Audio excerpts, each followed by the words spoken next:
जय श्री राधे। श्री हरिवंश राधा वल्लभ लाल की जय। परम पूज्य गुरुदेव महाराज की जय। बहुत बहुत स्वागत है आप सभी का श्री चैतन्य चरितावली में।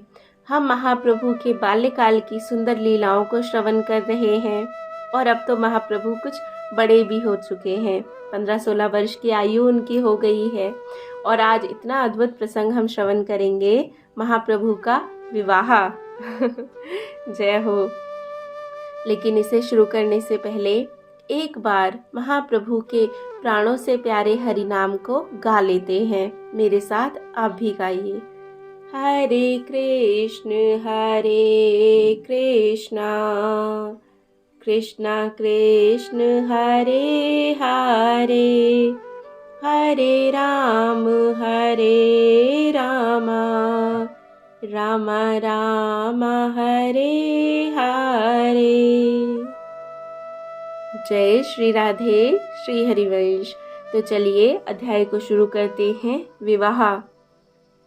न ग्रहम ग्रह मिथ्याहुर्ग्रहिणी ग्रह मुच्यते, तया ही सहितः सर्वान् पुरुषार्थान् समश्नुते। इसका अर्थ है कि ईंट पत्थर और मिट्टी के बने हुए घर को घर नहीं कहते। असल में घर तो घरवाली अर्थात स्त्री से ही होता है, जिसके साथ धर्म अर्थ काम और मोक्ष सभी पुरुषार्थ प्राप्त किए जा सकते हैं। जय हो। वट के नन्हे से बीज के अंतर्गत एक महान वृक्ष छिपा रहता है। अज्ञानी लोग उसे भी अन्य पौधों के बीज की भांति छोटा सा ही बीज समझते हैं। अजवाइन के बीजों के साथ ही वट के बीज को भी बोते हैं। पहले पहले दोनों का अंकुर एक सा ही निकलता है, किंतु आगे चल के अजवाइन का वृक्ष तो थोड़ा ही बढ़कर साल 6 महीने में ही सूख जाता है, किंतु वट वृक्ष निरंतर ही बढ़ता रहता है और कालांतर में जाकर एक महान विशाल वृक्ष बन जाता है, जिसकी छाया में बैठकर असंख्यों पसीनों से भीगे हुए प्राणी शीतलता का सुखास्वादन करते हैं। उसकी पूर्ण आयु का अनुमान भी नहीं किया जाता, वह शाश्वत वृक्ष बन जाता है। निमाई यद्यपि अपने विद्यार्थियों की अपेक्षा अधिक बुद्धिमान और विलक्षण थे, फिर भी साधारण लोग यही समझते थे कि कालांतर में यह भी एक पाठशाला खोलकर नवद्वीप का अन्य पंडितों की भांति एक नामी पंडित बन जाएगा। यह भी अन्य पंडितों की भांति स्त्री पुरुषों में आसक्त होकर सुखपूर्वक संसारी सुखों का उपभोग करेगा, क्योंकि विद्वान हो अथवा मूर्ख, संसारी विषयों में तो सब समान रूप से ही रत रहते हैं। बड़े लोगों की भोग सामग्री बहुमूल्य और बड़ी होती है। छोटे लोग साधारण भोग सामग्रियों से ही अपनी वासनाओं को पूर्ण करते हैं, किंतु उनमें आसक्ति दोनों ही की ही समान होती है। बंधे दोनों ही है, फिर चाहे वह बंधन रस्सी का हो या रेशम का, सोने की हो या लकड़ी, बेड़ी तो समान ही है। दोनों ही बंधन से प्रभु की इच्छा के बिना नहीं निकल सकते। अन्यान्य पंडितों को धन के लिए ही विद्या उपार्जन करते देख लोगों का यही अनुमान हो गया था कि निमाई भी अपने विद्या बल से खूब धन प्राप्त करेगा। उन्हें यह पता नहीं था इसके उपदेश से असंख्यों मनुष्य, स्त्री, धन, परिवार और समस्त उत्तमोत्तम भोग सामग्रियों को तुच्छ समझकर महाधन की प्राप्ति में कटिबद्ध हो जाएंगे और अपने मनुष्य जन्म को सार्थक बनावेंगे। संसारी लोग बेचारे और अनुमान कर ही क्या सकते हैं। इनका आरंभिक जीवन आदि में अन्य साधारण जीवनों की भांति ही तो था। इससे लोगों का यही अनुमान लगाना ठीक था। निमाई की अवस्था अब 16 वर्ष की है। व्याकरण, अलंकार और न्याय में इन्होंने प्रवीणता प्राप्त कर ली है। आगे पढ़ने की भी इच्छा थी, किंतु कई कारणों से इन्होंने पाठशाला में जाकर पढ़ना बंद कर दिया। घर पर अकेली विधवा माता थी, निर्वाह का कोई दूसरा प्रबंध नहीं था। आकाशीय वृत्ति थी, ईश्वरीय इच्छा से जो भी आ जाता उसी पर निर्वाह होता। मिश्र जी की कोई संपत्ति तो थी नहीं, उनके सामने भी इसी प्रकार निर्वाह होता था। अब निमाई समझदार हो गए, विद्वान भी बन गए, इसीलिए अब जीवन निर्वाह के लिए भी कुछ उद्योग करना चाहिए। वृद्धा माता को सुख पहुंचाने का यही अवसर है। यह सोच समझकर इन्होंने 16 वर्ष की छोटी ही अवस्था में अध्यापन का कार्य आरंभ कर दिया। इनकी विलक्षण बुद्धि और पठन पाठन को अद्वितीय सुंदर शैली से सभी शास्त्रीय ज्ञान रखने वाले पुरुष परिचित थे। इसीलिए इन्हें नवद्वीप जैसे विद्या के भारी केंद्र स्थान में अध्यापक बनने में कोई कठिनता नहीं हुई। नवद्वीप में मुकुंद संजय नाम के एक विद्या अनुरागी धनी मानी व्यक्ति थे। उनके एक पुरुषोत्तम संजय नाम का पुत्र था। संजय महाशय अपने पुत्र के पढ़ाने के निमित्त किसी योग्य अध्यापक की तलाश में थे। निमाई की ऐसी इच्छा देख उन्होंने इनसे प्रार्थना की। निमाई स्वयं ही एक पाठशाला स्थापित करने की बात सोच रहे थे, किंतु उनके छोटे से मकान में पाठशाला स्थापित करने के योग्य स्थान ही नहीं था। संजय भगवत भक्त होने के साथ धनी भी थे। बंगाल में प्राय सभी धार्मिक पुरुषों के यहाँ एक चंडी मंडप नाम से अलग स्थान होता है। उसे देवी ग्रह या ठाकुर दालान भी कहते हैं। नवदुर्गाओं में उस स्थान पर ही चंडी पाठ और पूजा तथा उत्सव हुआ करते हैं। यह स्थान ऐसे ही शुभ कार्यों के लिए सुरक्षित होते हैं। योग्य और विद्वान अतिथि के आने पर इसी स्थान में उनका आतिथ्य आदि भी किया जाता है। अपनी शक्ति के अनुसार धनिकों का चंडी मंडप विस्तृत, सुंदर और अधिक कीमती होता था। संजय महाशय का चंडी मंडप खूब बड़ा था। निमाई पंडित ने उसी मंडप में अपनी पाठशाला स्थापित की। इधर उधर से बहुत से छात्र इनका नाम सुनकर पढ़ने आने लगे। पुत्र के साथ संजय भी निमाई से विद्या अध्ययन करने लगे। इनकी पढ़ाने की शैली बड़ी ही सरस और चित्ताकर्षक थी, इसीलिए थोड़े ही समय में इनकी पाठशाला चल निकली और सैकड़ों छात्र इनके पास पढ़ने आने लगे। ये विद्यार्थियों के साथ गुरु शिष्य का व्यवहार ना करके एक प्रेमी मित्र का सा व्यवहार करते, उनसे खूब हंसी दिल लगी करते, घर का हालचाल पूछते और अपनी सब बातें बताते। इससे विद्यार्थी इनके ऊपर अत्यधिक अनुराग रखने लगे। बहुत से विद्यार्थी तो इनसे अवस्था में बहुत बड़े बड़े थे, वे सब भी इनके पास अध्ययन करने आते और इनका हृदय से बहुत अधिक आदर करते। इस प्रकार इनकी पाठशाला नवद्वीप में एक प्रसिद्ध पाठशाला मानी जाने लगी। व्याकरण शास्त्र में गंगादास जी की पाठशाला को छोड़कर निमाई की पाठशाला सबसे श्रेष्ठ समझी जाती थी।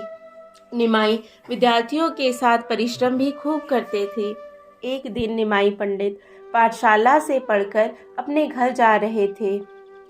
दैवाद गंगाजी जाते हुए रास्ते में पंडित वल्लभाचार्य की कन्या लक्ष्मी देवी से उनका साक्षात्कार हो गया।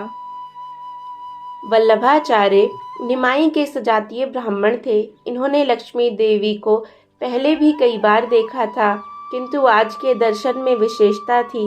लक्ष्मी देवी को देखते ही परम सदाचारी निमाई के भाव स्थितानी जन नांतर सौहृदानी, इस न्याय के अनुसार पूर्व जन्म के संसार जागृत हो उठे। स्वाभाविक सौहार्द तो स्वतः ही अपनी ओर आकर्षित कर लेता है, इसमें चेष्टा करना या अनुराग करना तो कहाँ ही नहीं जा सकता। इन्होंने लक्ष्मी देवी की ओर देखा। लक्ष्मी देवी ने भी धीरे से इनकी ओर देखा और उनके पाद पद्मों में भक्ति से मन ही मन प्रणाम करके वे गंगा जी की ओर चली गई। ये अपने घर की ओर चले गए। भावी की भवित्यवता तो देखिए, उसी दिन बनवारी घटक नाम के जगन्नाथ मिश्र के स्नेही ब्राह्मण सची देवी के समीप आए। और माता से कहने लगे, निमाई अब सयाना हो गया है, अब उसके विवाह का शीघ्र ही उद्योग करना चाहिए। यदि तुम्हें पसंद हो तो पंडित वल्लभाचार्य की एक कन्या है, तुम उसे चाहो तो देख सकती हो। लाखों में एक है, बड़ी ही सुशीला, सुंदर और बुद्धिमती लड़की है। निमाई के वह सर्वथा योग्य है। यदि तुम्हें यह संबंध मंजूर हो तो मैं पंडित जी से इस संबंध में कहूँ। माता स्वयं पुत्र के विवाह की चिंता में थी, किंतु वे निमाई की इच्छा के बिना कोई संबंध निश्चित करना नहीं चाहती थी। घर में कोई दूसरा आदमी सलाह करने के लिए था ही नहीं। पुत्र समझदार और सयाना था, उसकी अनुमति के बिना वे विवाह के संबंध में किसी को निश्चित वचन नहीं दे सकती थी। अतः बात को टालते हुए माता ने कहा, इस पितृहीन बालक का विवाह ही क्या है, अभी तो वह पढ़ ही रहा है, कुछ करने लगेगा तो देखा जाएगा। घटक महाशय सची माता का ऐसा उदासीन भाव देखकर समझ गए कि माता को यह संबंध मंजूर नहीं, कारण कि पंडित वल्लभाचार्य बहुत ही गरीब थे। ब्राह्मण ने समझा माता अपने पंडित पुत्र का निर्धन की लड़की के साथ विवाह करना नहीं चाहती। यह समझकर वे लौट गए। दैवात रास्ते में उन्हें निमाई मिल गए। इन्हें देखते ही निमाई खिल उठे और हंसते हुए बोले, कहिए घटक महाशय, किधर किधर से आगमन हो रहा है। कुछ असंतोष भाव से घटक ने उत्तर दिया, तुम्हारी माता के पास पंडित वल्लभाचार्य की पुत्री के साथ तुम्हारे विवाह की बात करने गया था, सो उन्होंने मंजूर ही नहीं किया। कहो तुम्हारी क्या सलाह है। निमाई है सुनकर कुछ हंस पड़े। उन्होंने कुछ भी उत्तर नहीं दिया। वे हंसते हुए घर चले गए। घर पहुंचकर उन्होंने कुछ मुस्कुराते हुए कहा, घटक उदास होकर जा रहे थे, वल्लभाचार्य जी का संबंध मंजूर क्यों नहीं किया। माता समझ गई कि निमाई को इस संबंध में कोई आपत्ति नहीं है, इसीलिए उन्हें बड़ी प्रसन्नता हुई। दूसरे दिन घटक को बुलाकर उन्होंने कहा, आचार्य महाशय, कल आप जो बात कह रहे थे वह मुझे स्वीकार है। आप पंडित वल्लभाचार्य से कहकर सब ठीक करा दीजिए। आप ही अब हमारे हितैषी हैं और घर में दूसरा है ही कौन। आप ही का लड़का है, जैसे चाहें कीजिए। बनवारी घटक को यह सुनकर बड़ी प्रसन्नता हुई। वे उसी समय वल्लभाचार्य के घर पहुंचे। आचार्य ने इनका स्वागत किया और आने का कारण जानना चाहा। इन्होंने सब वृतांत बता दिया। इस संवाद को सुनकर पंडित वल्लभाचार्य को तथा उनके समस्त घर वालों को बड़ी प्रसन्नता हुई। वे घटक से कहने लगे, मेरा सौभाग्य है कि शची देवी ने इस संबंध को स्वीकार कर लिया है। निमाई पंडित जैसे विद्वान को अपना जमाता बनाने में मैं अपना अहोभाग्य समझता हूँ। लड़की के पूर्व जन्म के शुभ संस्कारों के उदय होने पर ही ऐसा वर मिलता है, किंतु आप मेरी परिस्थिति से तो परिचित ही हैं। मेरे पास देने के लिए कुछ भी नहीं है, केवल 5 हरी टिकी के साथ कन्या को ही समर्पित कर सकता हूँ। यदि यह बात उन्हें मंजूर हो तो आप जब भी कहें मैं विवाह करने को तैयार हूँ। घटक ने कहा, आप इस बात की कुछ भी चिंता ना कीजिए। सची देवी को रुपए पैसे का लोभ नहीं है, वे तो सुशीला सुंदर लड़की ही चाहती हैं। आप प्रसन्नता के साथ विवाह की तैयारियां कीजिए। यह कहकर घटक महाशय वल्लभाचार्य जी से विदा लेकर शची देवी के पास आए और संपूर्ण वृतांत सुना दिया। दोनों ओर से विवाह की तैयारियां होने लगी। नियत तिथि के दिन अपने स्नेही बंधु बांधव तथा विद्यार्थियों के साथ बारात लेकर निमाई वल्लभाचार्य जी के घर गए। आचार्य ने सभी का यथोचित सम्मान किया। गोधूली की शुभ लग्न में निमाई पंडित ने लक्ष्मी देवी का पाणी ग्रहण किया। लक्ष्मी देवी ने कांपते हुए हाथों से इनके चरणों में माला अर्पण की और भक्ति भाव के साथ प्रणाम किया। इन्होंने उन्हें वामांग किया। हवन, प्रदक्षिणा, कन्यादान आदि सभी वैदिक कृत्य होने पर विवाह का कार्य सकुशल समाप्त हुआ। दूसरे दिन आचार्य से विदा होकर लक्ष्मी देवी के साथ पालकी में चढ़कर निमाई घर आए। माता ने सती स्त्रियों के साथ पुत्र और पुत्रवधू का स्वागत किया। ब्राह्मणों को तथा अन्य आश्रित जनों को यथा योग्य द्रव्य दान किया। लक्ष्मी देवी का रंग रूप निमाई के अनुरूप ही था। इस जुगल जोड़ी को देखकर आस पड़ोस की स्त्रियां परम प्रसन्न हुई। कोई तो इन्हें रति कामदेव की उपमा देने लगे, कोई कोई शची पुरंदर कहकर परिहास करने लगे, कोई कोई गौर लक्ष्मी कहकर निमाई की ओर हंसने लगी। सुंदरी पुत्रवधू के साथ पुत्र को देखकर माता को जो आनंद प्राप्त हुआ उसका वर्णन करना इस लोहे की लेखनी के बाहर है। जय हो, जय हो, जय हो। बहुत सुंदर, बहुत अद्भुत, प्यारा चरित्र, बहुत सुंदर अध्याय। अब इसके आगे के अध्याय हम कल श्रवण करेंगे।